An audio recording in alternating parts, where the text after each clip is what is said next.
Claude Posternac, bonjour. Bonjour. Vous venez de publier la deuxième vague 2013 de votre classement trimestriel de l'image des entreprises. On constate que 21 sur les 30 entreprises du baromètre voient leur image progresser au mois de mai. Le moral des ménages est en berne, l'image des entreprises est en hausse. Quel est ce paradoxe ?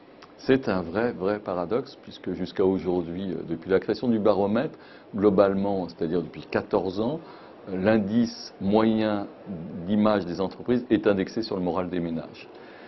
Il est indexé sur le moral des ménages, il est aussi indexé sur le moral de la confiance, et on a découvert que le moral de la confiance, chiffre de mai, n'a jamais été aussi bas, puisque cet indice INSEE créé en 1972 touche son niveau plancher, alors qu'il ne l'avait connu qu'en 2008, au moment de la crise des subprimes, au moment où on avait l'impression que la Terre allait s'écrouler, que les banques allaient disparaître à tout jamais. Bon.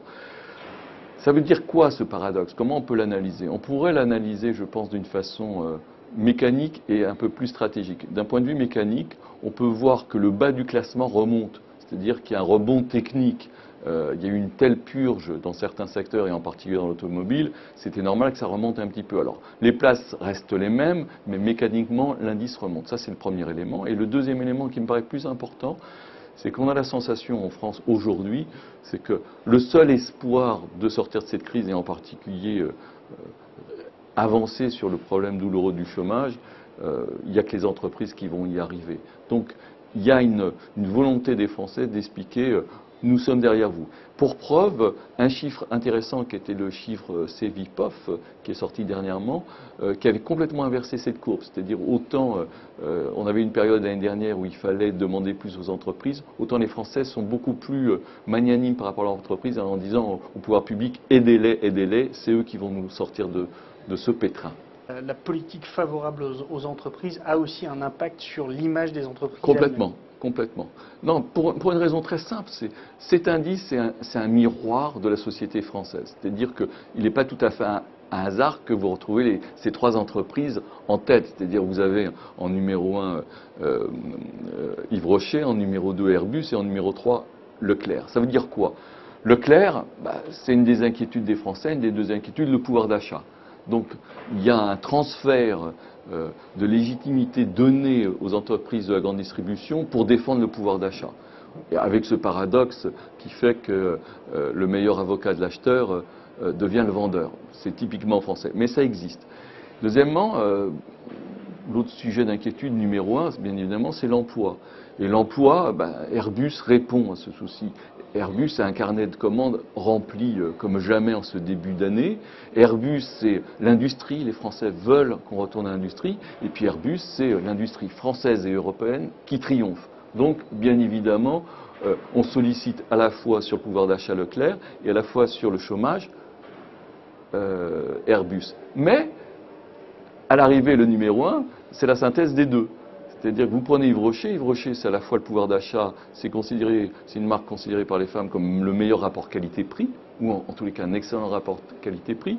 2, c'est une entreprise familiale, basée en Bretagne, vraie réussite à l'international. Et puis, petit rajout en plus, c'est la naturalité, c'est-à-dire qu'en période de crise, vous êtes en période très souvent qui développe un manichéisme, camp du bien, camp du mal.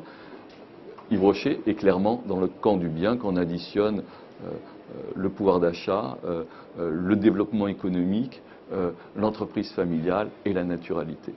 Est-ce qu'il y a de vraies surprises dans cette deuxième vague 2013? Est-ce qu'il y a vraiment des entreprises que vous ne vous attendiez pas à voir figurer dans le top 10? Alors, surprise, oui et non. C'est toujours pareil. C'est quel message nous envoient les Français dans ce baromètre? Premier message, c'est qu'il y a un message qui passe très très bien, c'est le Made in France. Il suffit de voir la progression en 6 mois d'Air France. Air France est 5e. Il n'était plus dans le top 10 depuis à peu près 10 ans. Donc, véritablement, une entreprise qui porte l'image de la France est aidée à partir du moment où il n'y a pas de conflits sociaux, où il n'y a pas de problème dans les aéroports. Ça, c'est un premier sujet. Le deuxième sujet, qui est très intéressant, c'est la téléphonie. C'est qu'on se dit, les Français ont besoin d'avoir des prix peu chers, donc c'est en ça qu'ils appuient la grande distribution, et on pourrait se dire, on va retrouver ça dans la téléphonie avec Free. Et pourtant, Free stagne et Orange a pris plus 13 points. Exactement. Orange progresse de façon extrêmement significative. On était sur un marché au dernier trimestre qui était étal, c'est-à-dire d'abord un secteur pas aimé des Français. On était à un indice moyen de 30 et tout le monde avait 30 ou 31, c'est-à-dire les 4 étaient à égalité. Et puis Orange se détache de façon quand même forte, hein. Il n'est pas dans le top 10 mais il est 15e, laissant 5 places derrière l'ensemble de ses concurrents. Et on pouvait se dire, Free, qui a révolutionné ce marché à travers sa bagarre tarifaire, n'en profite pas. Et alors, on peut retrouver quand même des indices de préférence sur les moins de 35 ans, c'est-à-dire que sur les moins de 35 ans, alors, moins de 35 ans, homme urbain, Free, a trouvé sa place. Mais pour le reste de l'opinion, non. Alors, ce qui est intéressant là, c'est de se dire, est-ce que ça ne préfigure pas une nouvelle analyse des Français par rapport aux prix bas? Est-ce qu'on est prêt, à avoir des prix bas à n'importe quel prix? On sait qu'en particulier, venant des ministères, qu'il y a une pédagogie pour expliquer que, attention, ces prix bas peuvent avoir aussi de la casse sociale. Et je pense que ce message commence à être entendu par les Français. Qu'est-ce que ça laisse présager pour ce deuxième semestre, ou on va dire ce troisième trimestre 2013? Qu'est-ce qui peut se passer?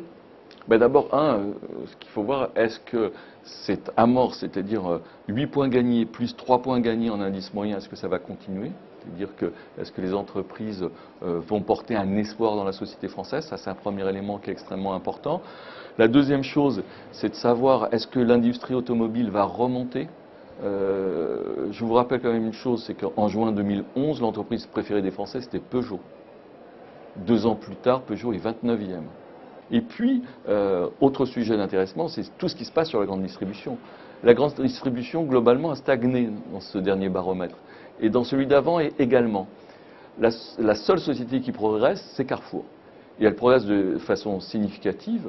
Pourquoi? Parce qu'en 6 mois, elle a repris 21 points d'image à Leclerc, ce qui est énorme. Elle a repris 24 points à Auchan, et elle ne talonne plus Auchan que de 4 points. Est-ce qu'il y a une corrélation entre l'image des entreprises et la réalité sur le terrain, c'est-à-dire le succès commercial ou les ventes? Absolument pas.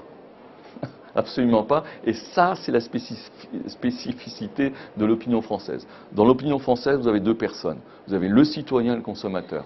C'est-à-dire que vous pouvez avoir le citoyen qui sanctionne et le consommateur qui continue à acheter. On l'a vu dans les derniers cas. C'est-à-dire, vous prenez le cas de L'Oréal, au plein moment de l'affaire Bettencourt, où L'Oréal perd 40 points d'image, c'est énorme. Ils n'ont pas vendu un rouge à lèvres de moins. Total, qui est dernier du baromètre depuis des années, hein, qui a encore un indice extrêmement faible, même s'il reprogresse, même s'il regagne des parts, personne n'a boycotté Total, même au moment de l'Erika. Donc, ce que vous pouvez retrouver dans les pays scandinaves, ou les pays sociodémocrates ou anglo-saxons, où il y a une unité de personnalité entre citoyen et consommateur, il y a une schizophrénie en France. Il y a une vraie séparation entre les deux. Le citoyen sanctionne et le consommateur est beaucoup plus indulgent.